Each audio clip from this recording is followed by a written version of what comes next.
let's get busy here. Tonight we have Pat Reddy from the Bluebird Restoration Association of Wisconsin. Pat has managed a Bluebird trail for Lake Kegonsa State Park.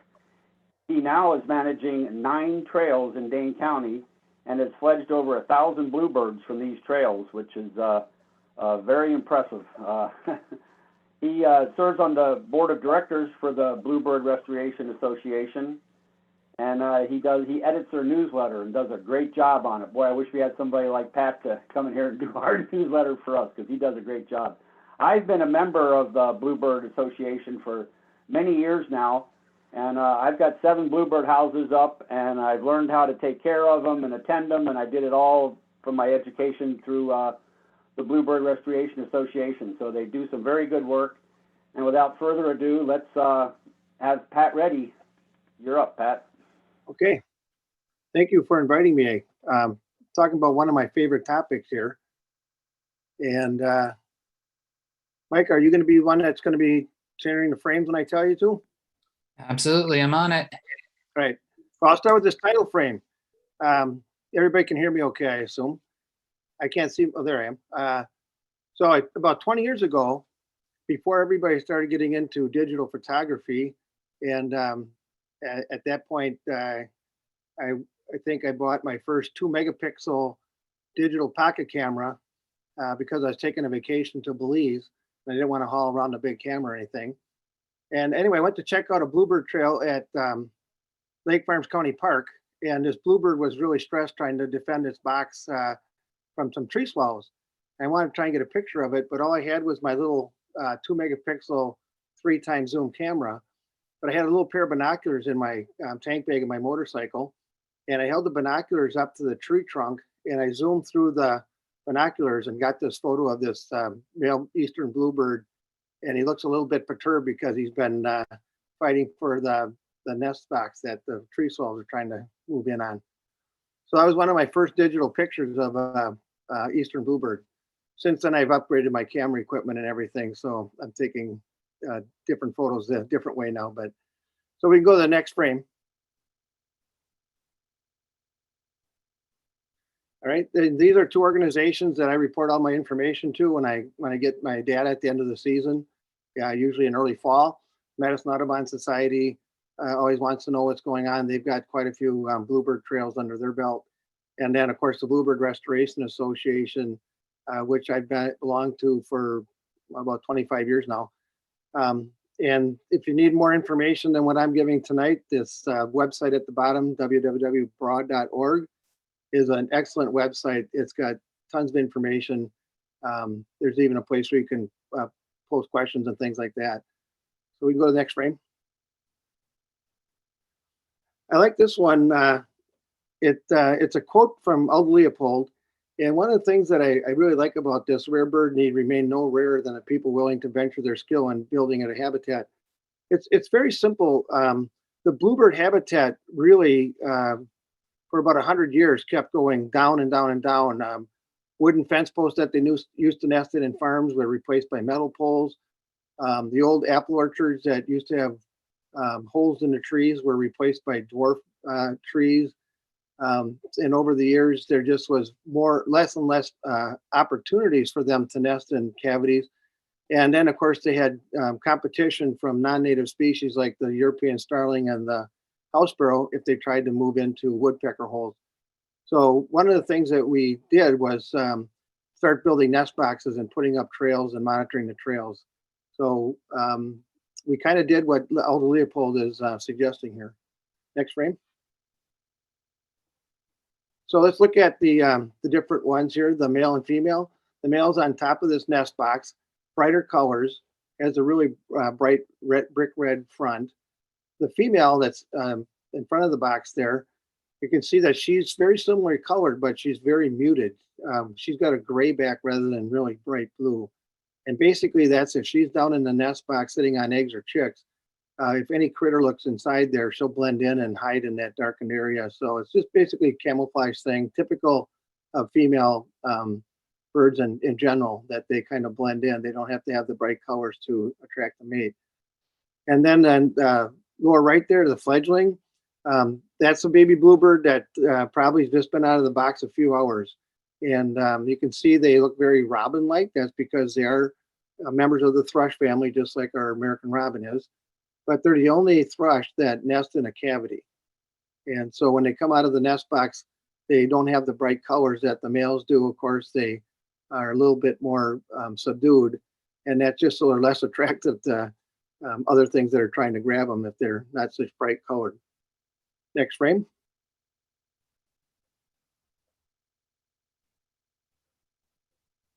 Okay, we talk about habitat. Most of my bluebird trails are in city parks, county parks, or state parks. They can be on, large farms and areas like that as well. Restored prairie is okay if they have some short grass areas around it. But this happens to be at Kegonsa State Park. It's an overflow parking lot for their beach area. And you can kind of see just right of middle, there's a nest box that's kind of put in the grass there near that maple tree. And the first year that I put this box up there, I believe it was 2000, I got 3 different nestings of bluebirds in that box and fledged 15 bluebirds in one season just from that one box. And when that happened in my first year of redoing the trail there, I thought, boy, I've got this down to a science. Well, the next year I had 2 or 3 pair of bluebirds that competed for the same nest box. And because of their constant removing eggs and building nest over one another, I only got 3 out of it the following season. So that's kind of the nature of monitoring bluebird trails. You kind of learn as you go. And this box has been fairly productive for bluebirds, but it's pretty close to the lake. So more recently, I think we've been fledging tree swells more than we have bluebirds from it. But the habitat is a short grass area below the picnic table and those trees. Those tree branches give the bluebirds a place where they can perch and look down and they see some food. They can drop down to the ground and grab it real quick. And I've even seen them along the pavement picking up bugs and flying to the nest box. So it's a real good place for birds to find food if they don't have to go through a lot of tall grass. Next.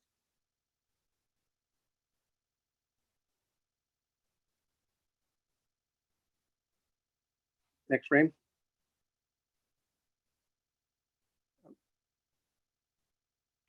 We should have the maintenance slide. Did you see? I've got habitat up yet. In front of me. Let me just delayed.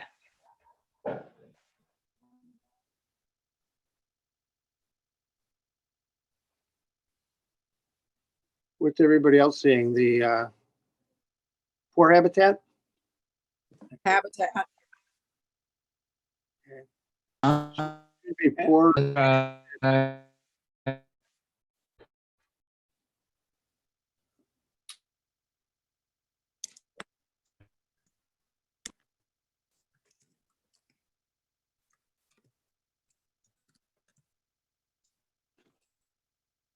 So my internet connection is unstable. Let me see if I can help out quick. Sorry, give me a second.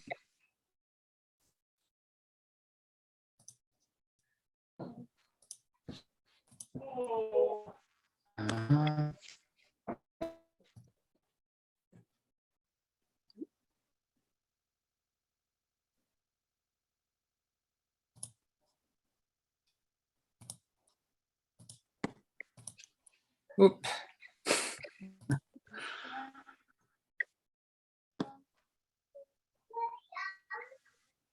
Thing is so funny. So You want me to do it, Micah? Yeah, go ahead, Jim. Sorry, everyone. I'm having internet troubles. Taking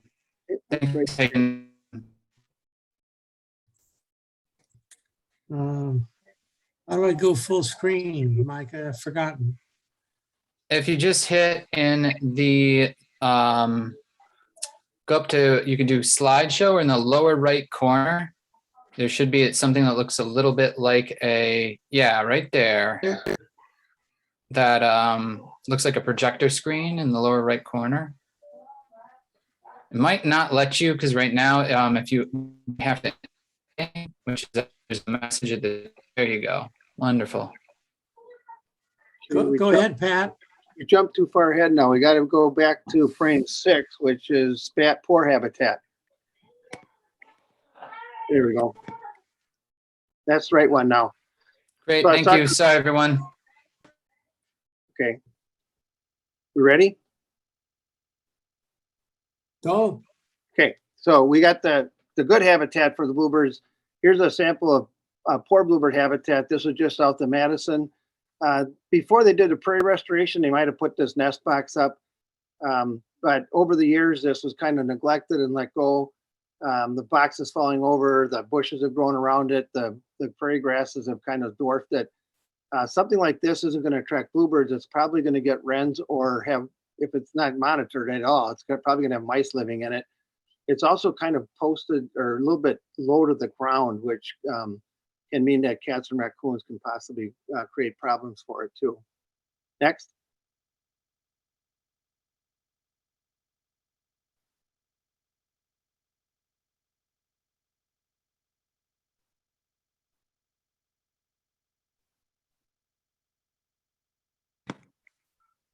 You just be able to click on the screen, Jim, and it'll advance, or use an arrow key to the right.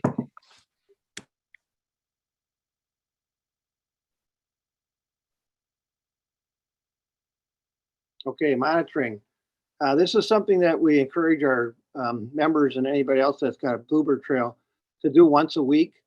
And, you know, basically you want to just make sure everything's going fine.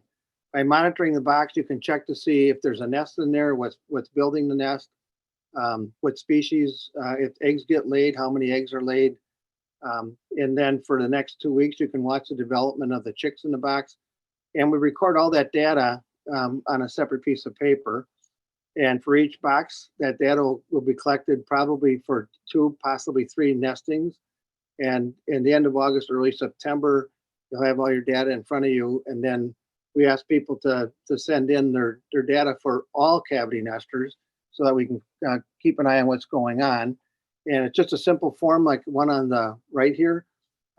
That can actually be printed from our newsletter and sent in by mail, or it's real easy to do it online now. There's usually in the fall, we have a link that you can do a fill-in form. Very simple, basically answer these same questions and send it off, and then it goes to our web person who sends it to our data person. Next frame.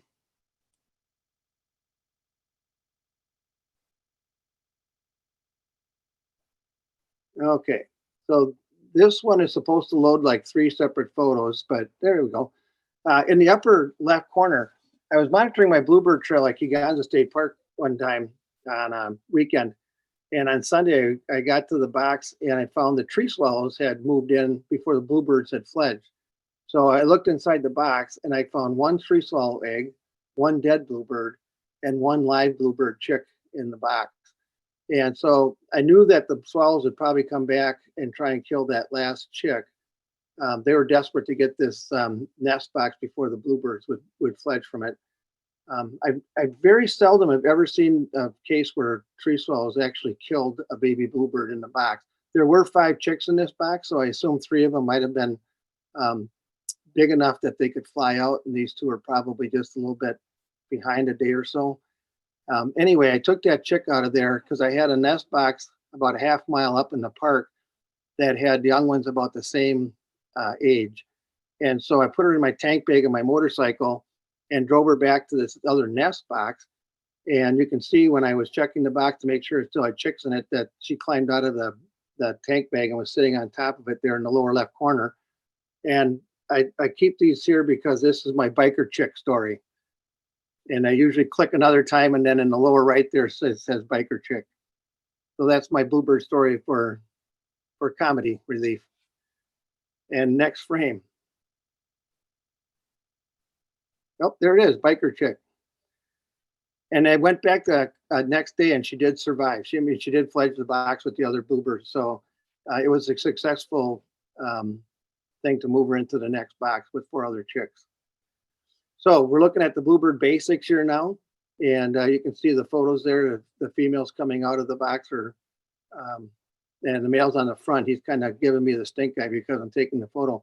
But the female selects the box. So generally in the spring, the males will come back first, and they'll start singing on territory and attract the female. She'll pick which box that she wants in the area. The male will defend that territory, and both will guard the nest box. The female does the nest building, though. The male sometimes flies to the box with some nest material, but she won't let him take any into the nest box. She likes to take care of all that herself.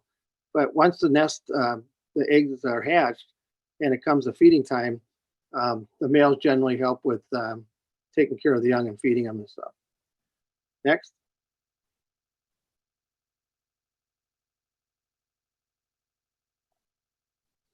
Okay, so as far as bluebird boxes go, place them in an open area with morning sun. That morning sun warms up the box, especially April and May. Bluebirds are nesting that early.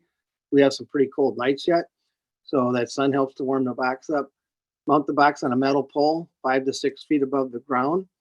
The reason we do that is because most of our monitors are between 5 and 6 feet. And they can look inside the box without having a ladder. Bluebirds will use a nest 20 feet high, but we don't like people taking big ladders around with them when they monitor boxes. So we just put them on a 5 to 6 foot pole, and that's a perfect distance. And it's also high enough so that cats can't jump up and grab onto the box. Facing the entrance southeast or away from prevailing winds.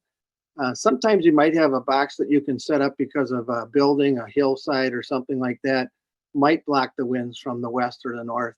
But generally in the springtime, our winds that come anywhere from the west, north, and even northeast off of Lake Michigan can be pretty cold. So I choose to go southeast or south with the boxes and give those birds a little chance to have a warmer house rather than have a cold wind blowing in there.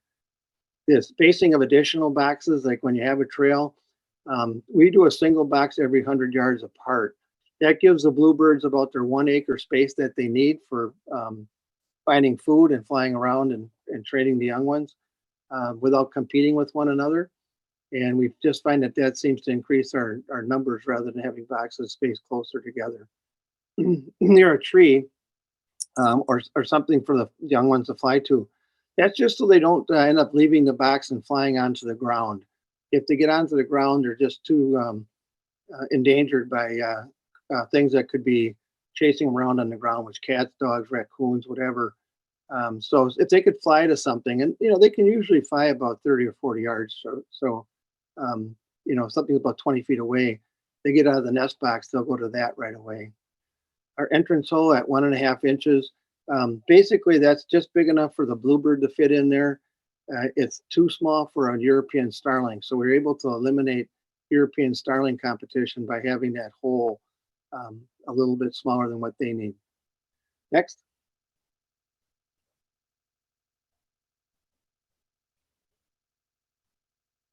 Okay, so once you open up a box and the female's sitting on the eggs, this is what you'll see. Sometimes they'll fly out on you, they panic. Other times they just sit there and they're chill. You can see that she's very muted colors. The grass nest is nice, fine grasses. There isn't any garbage in there. There's no junk. There's no feathers. It's just all grass. And then she lays the eggs in real fine grasses and keeps them warm in there. This one, I just happened to have my camera with me, took a snap of it when she was in there, closed the box up, walked away, and she never left the box. Next.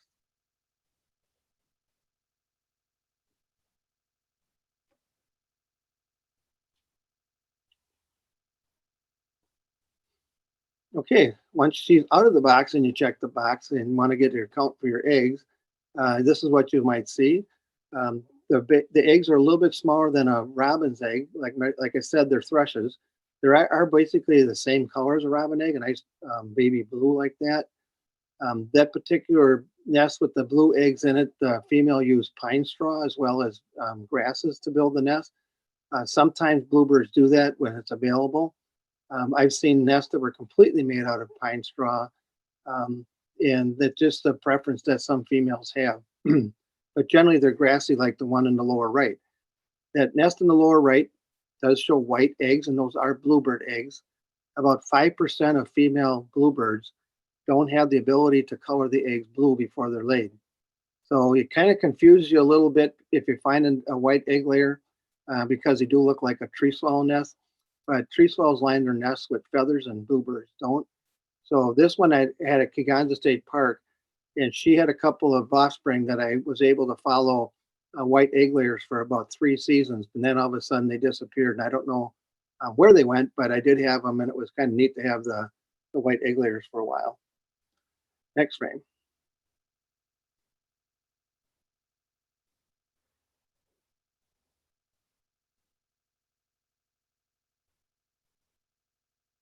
Okay, after she's on the eggs for about 2 weeks or so, they start hatching, and over a day or two, you'll have a complete nest of Bluebird chicks.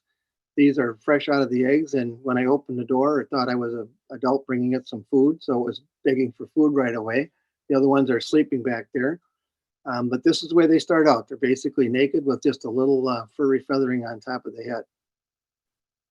Next frame.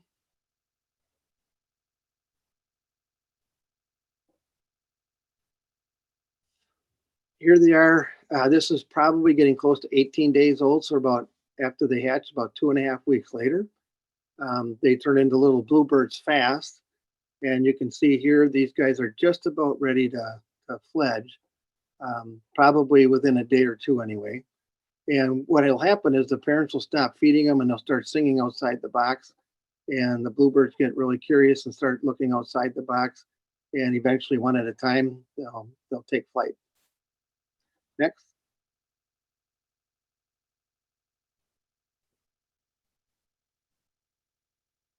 So here's a chart that kind of shows our membership reports going back to 1996.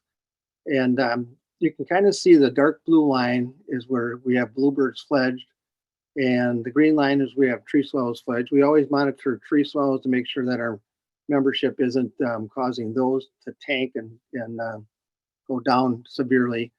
And of course, if we were a tree swallow society, you'd probably see a better line like the blue one for them, and the bluebirds would be lower. But since we emphasize bluebirds, that's the results we get the most. And you can kind of see that from 2001 or so all the way up to about 2006, we had a steady incline there. That was probably because we had some really good spring weather in those years. And the bluebirds did very well in the beginning of the season, middle of the season, and end of the season. Then we have some up and down years because of some cold weather. The phenomenal year was 2012. And I can't explain what happened that year other than when I was going around in the end of March to check my boxes just to make sure that they were all cleaned out and ready to go for my bluebirds that usually nest in April. I wanted to make sure the mice were out and everything else. I found 3 pair of bluebirds that had already started nesting and had eggs in the nest by March 30th. And I had never found bluebird nesting starting that early. And statewide, most bluebird trails are reporting triple nests in boxes. It was a phenomenal year. And we got well over 35,000 bluebirds fledged. Now this is from our membership, so this is just our sampling of trails. And then a couple years later, things dropped down a little bit and leveled off. They started to go a little bit better in 2015, but then we had some bad weather for several years in a row. And now, if you look at this last final total that we had was 2020, we did fledge over 20,000 bluebirds that year, which wasn't too bad.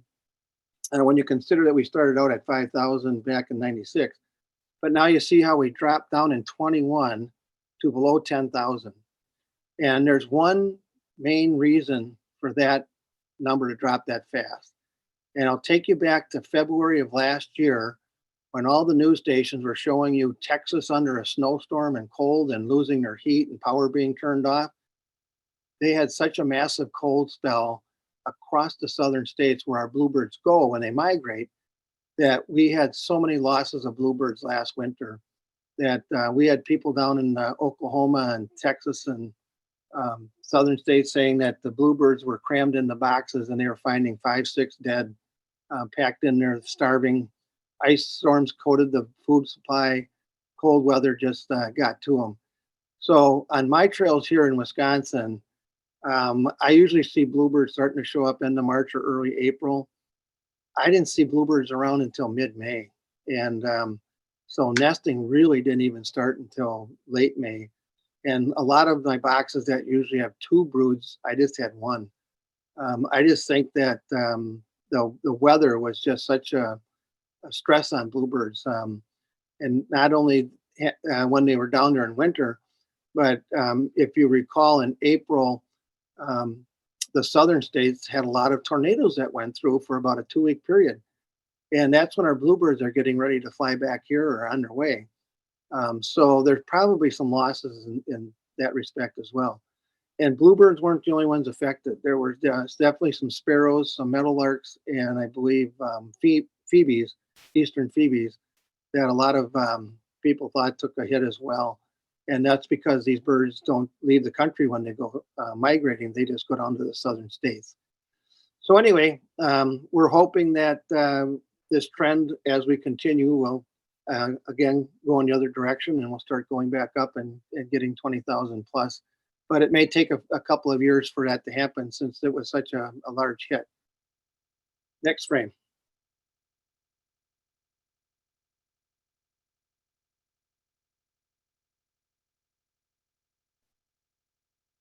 Okay, now on the other side of the coin is when bluebirds fledge from our boxes here, because they're migrating birds and there are things that they can run into. Only about 55% of the fledged bluebirds make it to their first nesting attempt.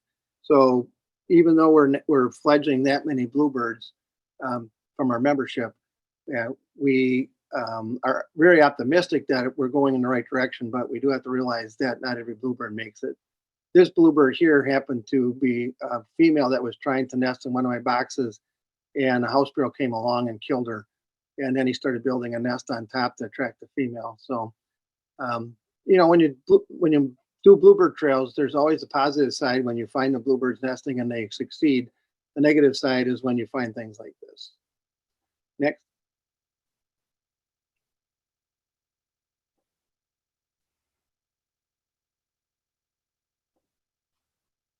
Okay, so I mentioned that other birds use cavities besides bluebirds. And here's a little quick shot of tree swallows in the upper left-hand corner, house sparrows in the upper right-hand corner. House wrens will, if the box is close to their habitat, they'll use it. Chickadees actually took advantage of the bluebirds returning late last year or not coming at all. And chickadees took a lot of boxes that bluebirds normally would take. And I think our chickadee numbers will probably be a record high compared to our bluebird numbers. But that just happens, you know, we just roll with the punches. The European starling, like I said, we're basically able to eliminate that from our nest boxes by having a 1.5 inch hole. Unfortunately, we can't keep them out of woodpecker or natural cavities that bluebirds go into because they can get into the bigger holes. So next frame.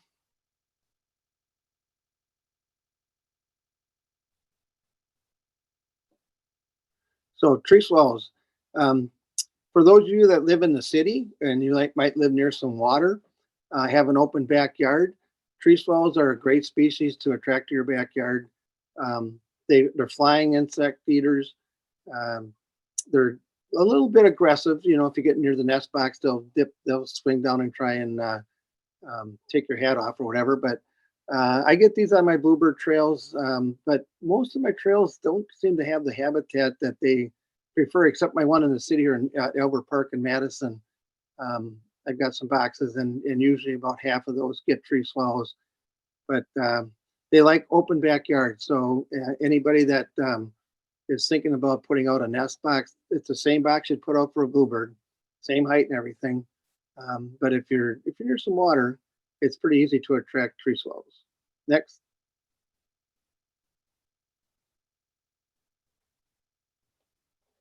Black-capped chickadees. I usually get these in my backyard on the west side of Madison.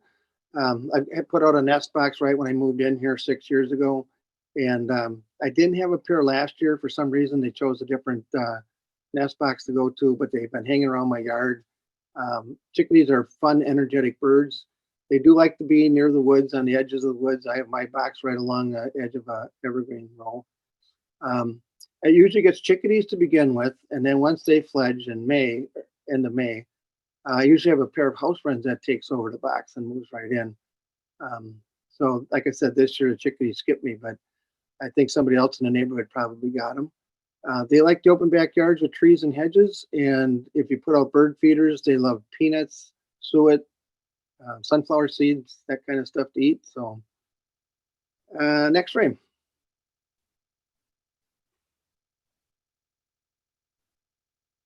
House wrens. This is one in my backyard. You can see as the young ones get big, they get greedy and want to be fed from outside the box rather than wait for the mom to bring the food inside. I was just sitting in my house watching her feed one day, and I grabbed my camera and got several nice shots of her going there and feeding the different ones that were in the box.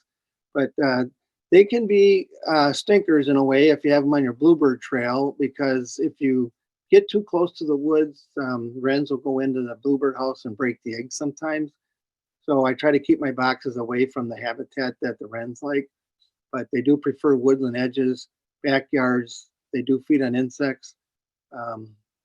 So it's pretty easy in the city to attract house wrens if you have kind of a backyard with some shrubs and bushes and stuff. Next frame.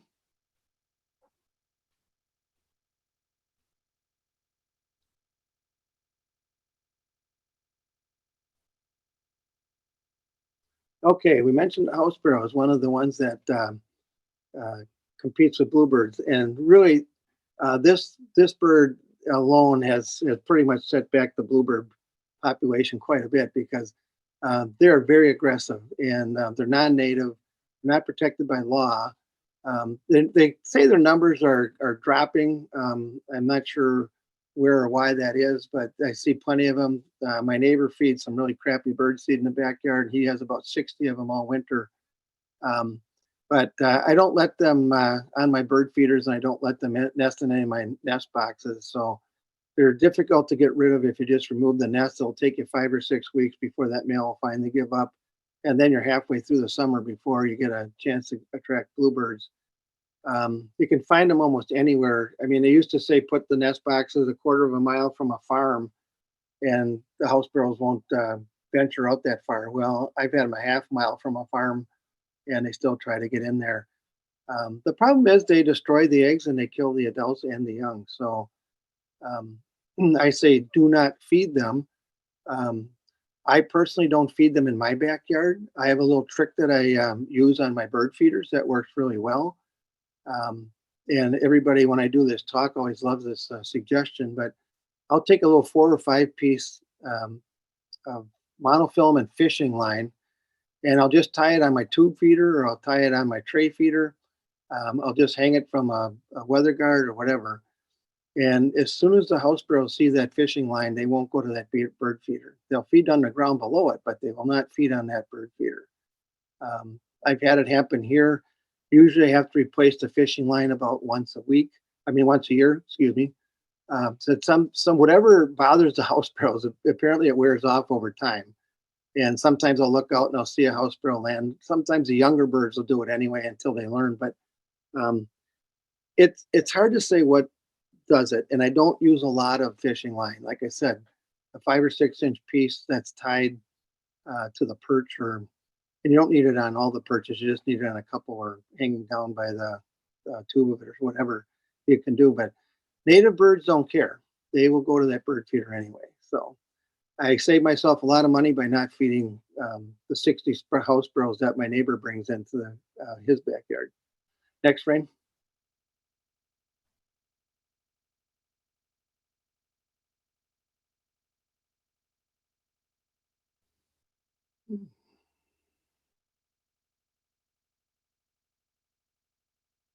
Another click.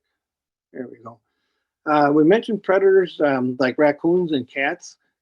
So sometimes it's been a good idea to be preventative. And the upper left photo there shows like a cylinder, You can make those out of heating duct metal, or you can buy them at stores. But they just keep a raccoon from gripping and going up there and getting inside the box and pulling the eggs or the chicks out. The other one that's on the right there is called a Knoll Guard, and that you attach to the front of the box. And I put mine on, keep them on year round. The bluebirds seem to adjust to them real quickly. They'll land on the front and they'll go right into the box. Sometimes the females will actually line the bottom of that wire with some grasses. They don't like the feeling of it on their feet or something. The box that's up in the upper right there, it's just attached directly to the box with screws. The one on the bottom there is a little bit fancier or better made one that you might see for sale in stores, where it's just a block of wood on the front, then it screws on with the block of wood.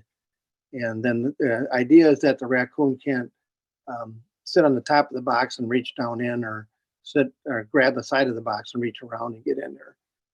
That stands out about 5.5, 6 inches from the entrance, and that's usually enough to keep a raccoon from getting in there. The other thing that a lot of people suggest is greasing a pole. You use like a mechanic grease and grease the pole top to bottom. It's messy, and sometimes the sun can dry that grease out and it cakes. I've tried it, and anytime I monitor my boxes, for some reason I'd get home and I'd have grease on my pants or grease on my hands. I didn't like the option of greasing a pole. Some people wax a pole with car wax, but all that stuff needs to be maintained and kept up during the summer. Whereas these guards that are on here, you put them on once and then you're done. So, next frame.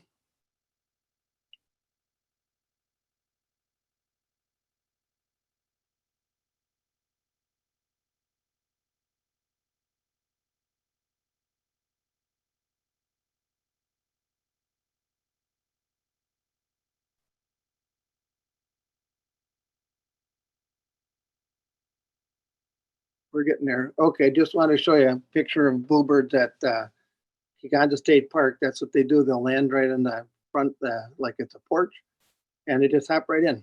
So the Knoll Guard keeps the raccoons out. The problem I had, or the Chickadees State Park Trail, I went 10 years without having any guards on my nest boxes there. And then the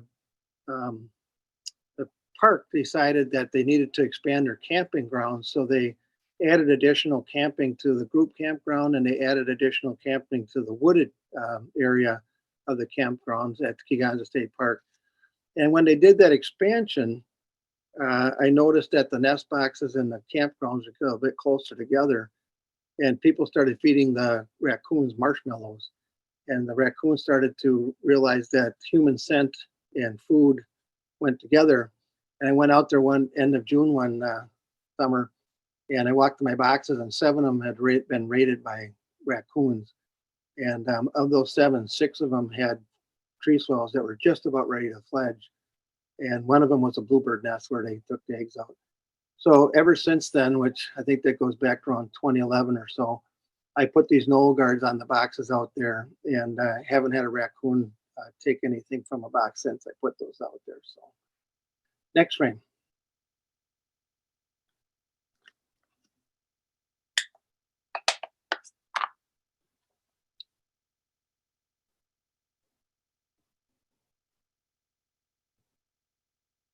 Okay, if you do happen to get bluebirds in your yard, feeding them mealworms and a bird bath are great ways to watch them once they fledge the box. The adults will still feed the birds outside the box if you have mealworms there. The lower right corner there, that little blue dish, that's actually a mealworm dish where you put the mealworms right in there. Those adult parents were so smart, they took the bluebirds right to the food source and said, here, eat for free. And the other thing is, just like robins, bluebirds love to bathe. So especially when they just come out of the nest box, they got all that itchy powder from when their wings develop and their feathers develop. And you can see in that lower left-hand corner that there's a whole family of them that just went into that bird bath and had a great time. So those are just additional things that you can do if you are lucky enough to get bluebirds in your yard. Next frame.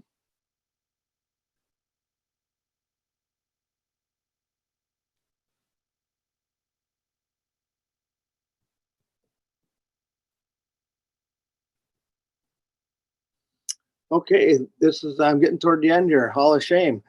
As I drive around Wisconsin and I have my camera in my car, I stop and take photos of bizarre things that I see. And you can kind of see in the upper left there a box that's been upside down, that's south of Stoughton.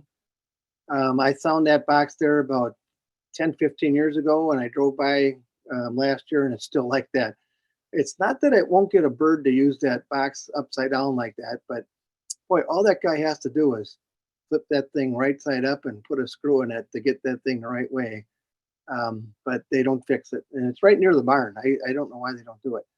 The one in the middle there, it's got a thrush nesting in it, but another box that flipped upside down and came open, and the robin decided it was a great platform to move into. So let's see.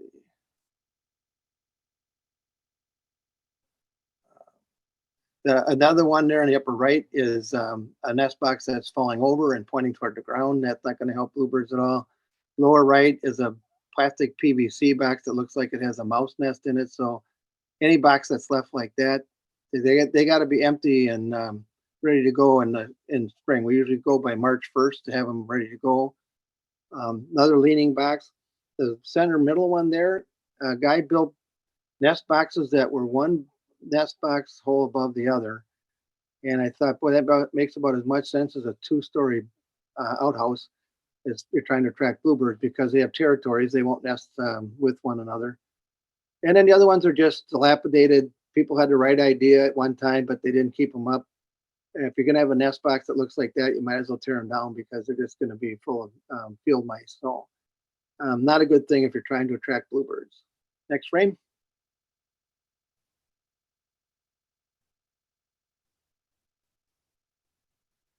All right, that's the end of the slideshow. I did see a question pop up.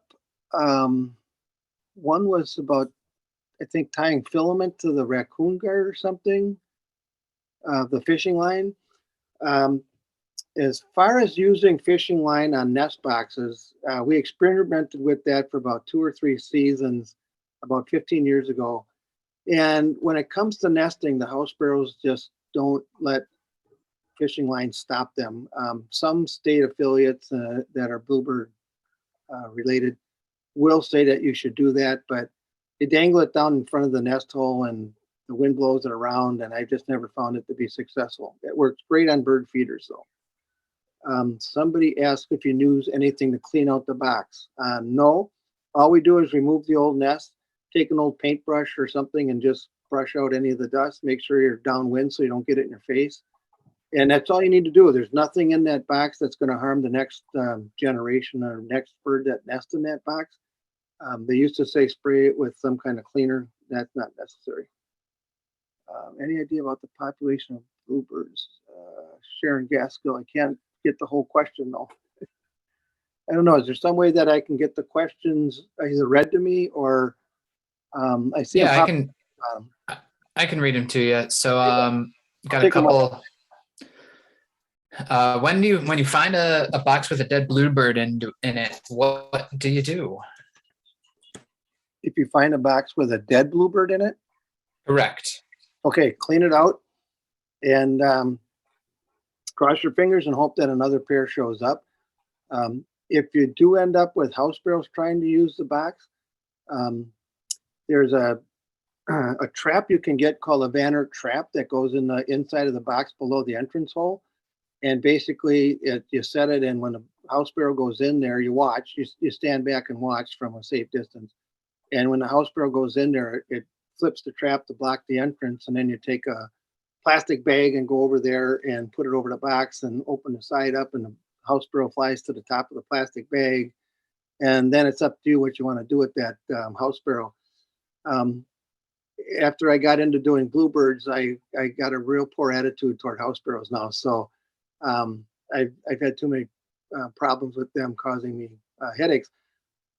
But some people release them someplace else and some people take care of them. But anyway, that's one thing you can do. The other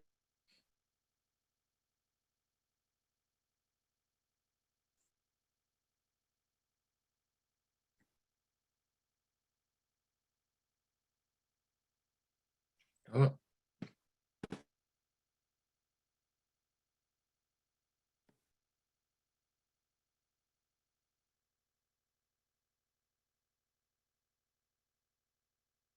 thing is just never let house sparrows. Oh, you still there? yep, it looks like you're back now. Asking how much ventilation a box should have. Well, generally in April and May, the boxes don't need to have ventilation at all because the weather's still kind of cool. So you can have some holes drilled in the sides top. The chimney effect will take the heat out through the sides of those holes. A 1/4-inch hole, 2 or 3 at the top sides, generally is good enough. And then in the springtime, if you can, block those with a piece of wood or stuff something in them to keep the airflow a little bit less. That helps some of those bluebirds on cold days, especially cold, wet days. I've come back in middle or third weekend in May when we've had some really nasty cold, wet weather for 2 or 3 days when it's only been about 45 degrees or lower. Then the bluebird adults have to survive themselves and they have to abandon the nest or abandon the chicks. And I've lost as many as 30 bluebird eggs and chicks because of bad weather in May.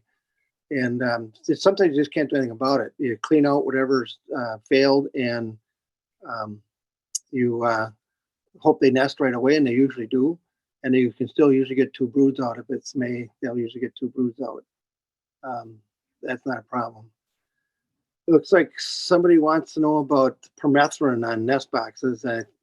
Dealing with black flies or buffalo gnats on really hot, sudden, humid weather, we will have problems with. Looks like I froze up again here. Not sure what's going on here.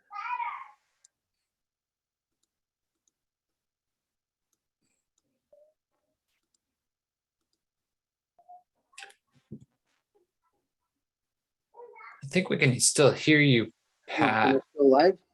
Yeah, we can still hear you. Maybe your video is just frozen.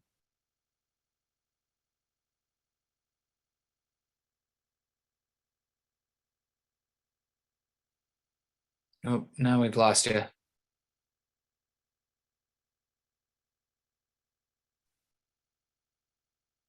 Micah, do you want to take over or I don't know what to do. Yeah. Maybe wait for him to come back. Thanks everyone for being patient with us through this. I'll give maybe a few minutes, but this is more or less the end of our first conservation conversation with Pat Rady. Would really like to thank him for his presentation on how we can support bluebirds. Especially interesting to see that trend over the last 20 odd years. He's been monitoring boxes. So see if I can send over some of your questions over to Pat and get them answered, and we'll maybe get them posted some other way as well. And again, thanks for your attendance. Welcome to stick around a little bit. Maybe give another minute and see if Pat can come back. Otherwise, I think have a great night, everyone. Look forward to seeing you at our next BMAP conservation conversation with Kathy Brock, sharing her and her late husband's story, Tom, on their incredible restoration in Pleasant Valley Conservancy. So excited for that next talk coming up, and stay tuned on our website. And this recording, again, will be available on our BMAP website down the road. So thanks for your support. Remember to renew if you haven't already, and have a good night, everyone.